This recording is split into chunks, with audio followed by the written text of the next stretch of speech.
बच्चों, so the question said the Young's double slit experiment, the first maxima is observed at point P on the screen. Now the screen is continuously moved away from the plane of the slit. The ratio of the intensity at point P of the intensity at point O center of the screen. तो सबसे पहले हम question को समझने की कोशिश करें तो ये हमारा अगर मान लीजिए S1 है, ये हमारी स्लिट S2 है, तो ये जो पॉइंट होगा हमारे पास में ये हमारा कौन सा पॉइंट हो जाएगा बेटा? ये हमारा पॉइंट हो जाएगा सेंट्रल मैक्सिमम। और आपको बोला गया कि जो पहला हमें मैक्सिमा मिलता है वो पी पॉइंट में मिलता है। This is our first maxima. That means here n lambda is equals to delta x, so here n is equals to 1 के इक्वल हो जाएगा। ठीक है डियर, तो यहाँ पे हमें पहला मैक्सिमा मिल जाएगा। पूछा गया है आपसे कि अगर मैं इस स्क्रीन को इस डायरेक्शन के अंदर मूव करवाता हूं तो जो रेशियो होगा आई पी पॉइंट पर जो इंटेंसिटी होगी डिवाइडेड बाय जो मैक्सिमम इंटेंसिटी होगी उसका क्या रेशियो होने वाला है वो आपसे पूछा गया। तो आप सबसे पहले अगर मैं मैक्सिमम इंटेंसिटी होगी वो कहां होगी डियर? वो ओ पॉइंट पे होगी। तो कितना होगा डियर? आप चेक कर सकते हैं, बता सकते हैं कि अगर इस सोर्स से निकलने वाला जो लाइट है उसका इंटेंसिटी आई नोट है और जो S2 है उस सोर्स से निकलने वाला जो इंटेंसिटी अगर वो आई नोट है तो मैक्सिमम इंटेंसिटी जो होगी बेटा कितना हो जाएगा? वो 4 आई नोट हो जाएगा। और हमें पता है किसी भी पॉइंट के ऊपर जब इंटेंसिटी कैलकुलेट करते हैं तो उसका फॉर्मूला सीधा फॉर्मूला होता है हमारे पास में I not cos square pi by 2। This is the formula. Okay dear, अब सबसे पहले अगर हम बात करें कि यहाँ पे पी पॉइंट पर जो भी हमें फ्रिंज मिलने वाली है वो कंस्ट्रक्टिव होगी, डिस्ट्रक्टिव होगी, किस तरह का उसका इंटेंसिटी होगा वो किस पे डिपेंड करता है बेटा? फाइव पे डिपेंड करता है। तो पहले अगर हम यहाँ बात करें, मुझे अगर यहाँ फाइव कैलकुलेट करना है तो आपको पता है कि फाइव का जो फॉर्मूला होता है dear delta phi is equals to क्या होगा? This is called phase difference. This is called phase difference, so 2 pi by lambda into delta x, where delta x is the path difference. Okay dear, delta x यहाँ पे क्या हो जाएगा? Path difference हो जाएगा।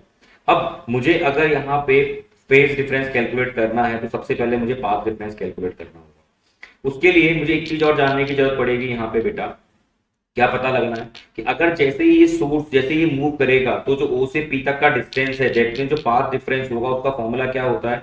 हमें पता है पाथ डिफरेंस का फॉर्मूला होता है बाय डी बाय डी। तो हम यहाँ पे क्या चेंज कर रहे हैं बेटा? यहाँ पे हम न तो डी को चेंज कर रहे हैं, हम डी को चेंज नहीं कर रहे हैं, ठीक, क्योंकि डी जो होता है वो स्लिट्स के बीच का डिस्टेंस होता है, हम डी को चेंज नहीं कर रहे हैं, स्मॉल डी को।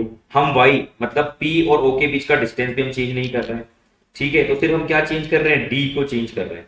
तो यहाँ पे अगर हम बात करें तो डेल्टा फाइव जो होगा, जो फेज डिफरेंस होगा बेटा कितना होगा? 2 pi by lambda into y d by capital D. और ये जो टर्म है ये पूरा कांस्टेंट रहने वाला है क्योंकि हम इसको चेंज नहीं कर रहे हैं, क्योंकि आपका जो स्क्रीन है वो मूव कर रहा है तो सीधा सीधा हमसे पता लग रहा है कि सिर्फ और सिर्फ डी की वैल्यू चेंज हो रही है। अगर यहाँ पे डी का वैल्यू चेंज हो रहा है तो हम इसको पूरे को कांस्टेंट मानेंगे और हम यहाँ क्या लिख सकते हैं? Delta phi is nothing but के बाई डी। हम इसको यहाँ पे के बाई डी लिख सकते हैं।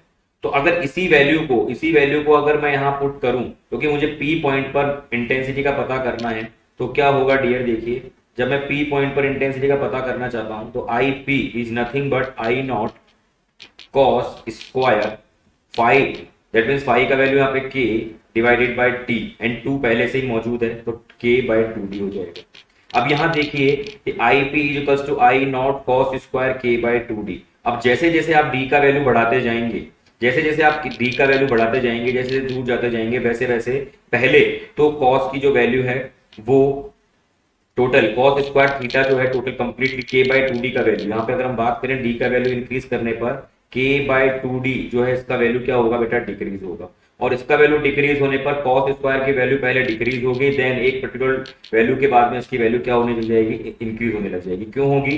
क्योंकि जो फाई है उसका वैल्यू 0 टू पाई 2 पाई के बीच में मूव करेगा और हमें पता है कि कॉस फाई जो है कॉस का जो टाइम इंटरवल होता है वो कितना होता है? 2 पाई। 2 पाई के बाद अपनी वैल्यू रिपीट करता है। तो हम क्या बोलेंगे कि एक पर्टिकुलर टाइम के बाद अपनी वैल्यू रिपीट करेगा तो पहले वो क्या होगा? डिक्रीज होगी intensity at point P and then उसके बाद फिर इंक्रीज होगी। तो इसका जो राइट आंसर है बेटा वो क्या हो जाएगा? Third is the right answer. First decreases and then increases. वो कैसे निकला? इस पर्टिकुलर फॉर्मूले के तौर पे हमें सॉल्व कर सकते। ओके डियर, तो so I hope you will get the answer. Thank you very much.